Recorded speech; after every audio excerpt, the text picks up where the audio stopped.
What it do, cyber world. It is your girl, the one and the only Ash Said It. AshSaidIt.com, AshSaidIt.com. Welcome to the Ash Said It Daily Podcast Show. I appreciate you guys for all of your love and support. Yes, over 1,300 episodes and 500,000 streams worldwide. None of this would be possible without you guys. You know, we're in the month of December, the holiday season, all that great stuff. And I know that some of you guys are procrastinators. I know that you guys have been holding out and you haven't gotten those Christmas gifts done yet. So today, I introduce to you guys my authors, the wonderful Rebecca Bloom and Shelley Onderdonk. They are the co-authors of the Anti-Cookbook. Hello, ladies. Hello there. How are you guys doing today? We are great, thank you. Really happy to be on. Thank you so much for joining us. So, the Anti-Cookbook, where did the inspiration for this cookbook come from? So I'll take this one, Shelley, if you don't mind today. Absolutely. This is a great story. First of all, Shelley and I met in college, and we shared our first apartment together as seniors, and realized that we were taking on the world, we really didn't have the experience of cooking for ourselves. So we kind of brought together everything we knew. We worked together, we improvised, and we learned how to take care of ourselves and nourish ourselves and each other with food.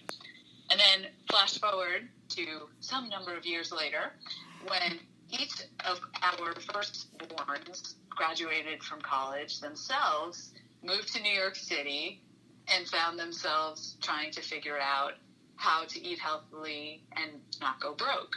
And that was actually one of our possible titles. Yeah. I kid you not, I was walking down the street after having gone to Bed Bath & Beyond to get my child some basics for her kitchen. She was actually living with my parents at the time, not ready for her own apartment quite yet until she got a job. And the bags are cutting into my arms as I'm walking down Broadway, and I get a ping on my phone, and I think it's my other kid from across the country, you know, complaining about how hot it was in her classroom or some such thing. But actually, it was Shelley, and Shelley said, you know, Rebecca, we've worked together on books before, which we have. I actually was the editor of a book that Shelley co-wrote with her husband. And we also are long and trusted friends. And she said, you know, my son just moved to this apartment in New York, and I'm getting this constant stream of text messages. How do I make this, Mom? How do I do that? What am I going to do? And, you know, I had this crazy idea that this is actually a really great book. And at the moment when I was bringing the blender into the house, it was like that, really. And so, you know, she said, could you consider doing this? And I said, how could I not? This is the opportunity of a lifetime for me to work with someone I know, love, and trust, and something I have a huge amount of passion about. So that's how it happened.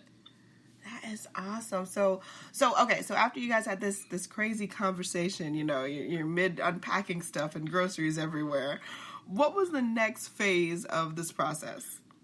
I'll take that one. So this is Shelley. So the next phase was so fun because we started brainstorming. And what we kind of started with was this idea that, well, let's just see if we even have enough ideas in our collected brains to really make something. And we kind of started with the theme of cooking your way to independence. So we were trying to keep things simple, trying to keep things that, you know, would be not too expensive, not too difficult, and not intimidating in any way. And so we, being the kinds of people we are, we set up a schedule, and every 2 weeks we would give each other sort of feedback, and we would have suggestions for what we would be doing for the next 2 weeks. And after about 3 or 4 months of this, we actually had quite a bit of material. And we started with the recipes and with stories about the recipes. And that was sort of our premise. So we wanted to write stories about food. Wow. So how did you incorporate these stories into the cookbook? So that's a really good question, because it's not a typical cookbook. It is a narrative with ideas for how to nourish yourself interspersed throughout. So, in that sense, if you think about it as the text being primary and the recipes being sort of secondary, as opposed to the flip-flop that normally a cookbook is, I think that might be the way to sort of wrap your head around it. Okay. Yeah. Cool. So I agree. The one thing I'd add to that is, Shelley and I have been having this marvelous conversation since 1985. That's when it started. And it's kind of like a jazz riff. We're going back and forth, we're improvising, and we wanted this book to feel like that.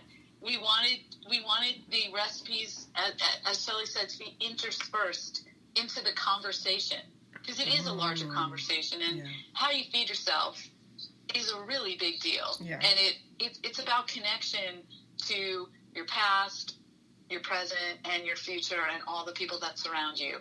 So it's no small thing. No. And just to add to that is that the idea of the jazz riff is that our recipes themselves are not, many of them are not mandated.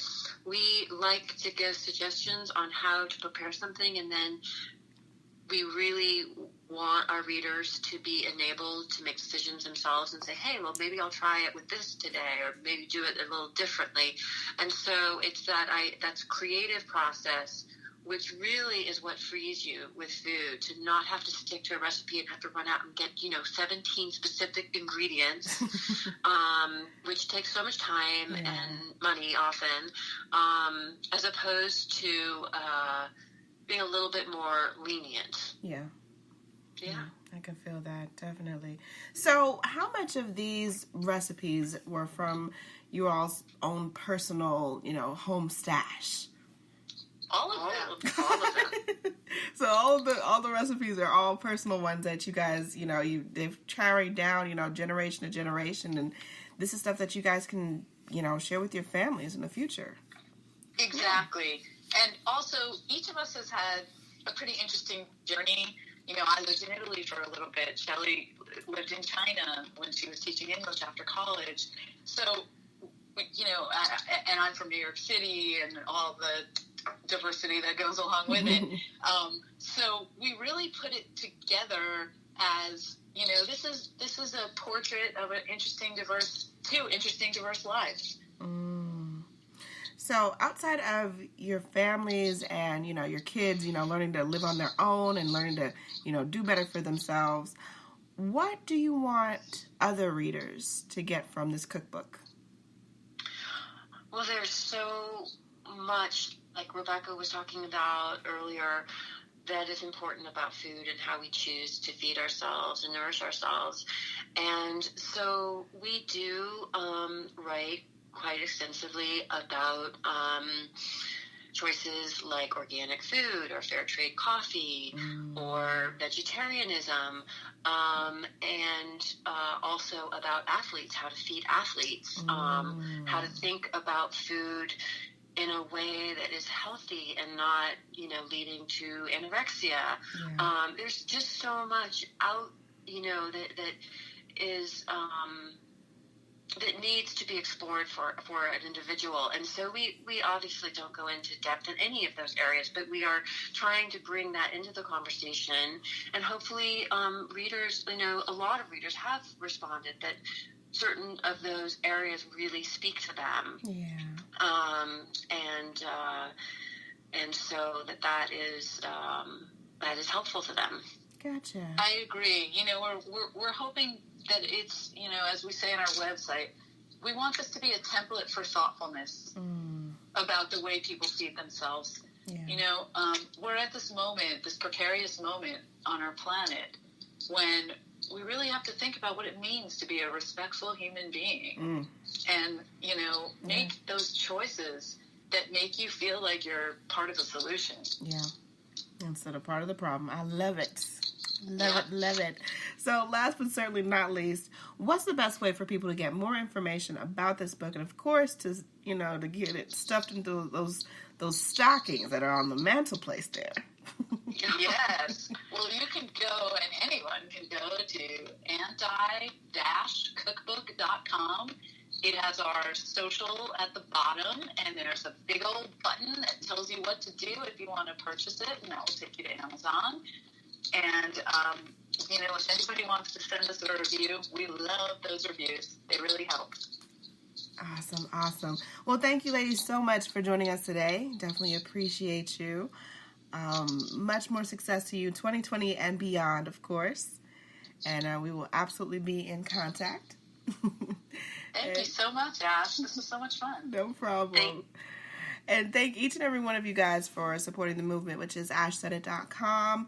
Keep in mind, anyone to tell you that you can't do what you want to do, you look them square in the face, you tell them, don't believe me.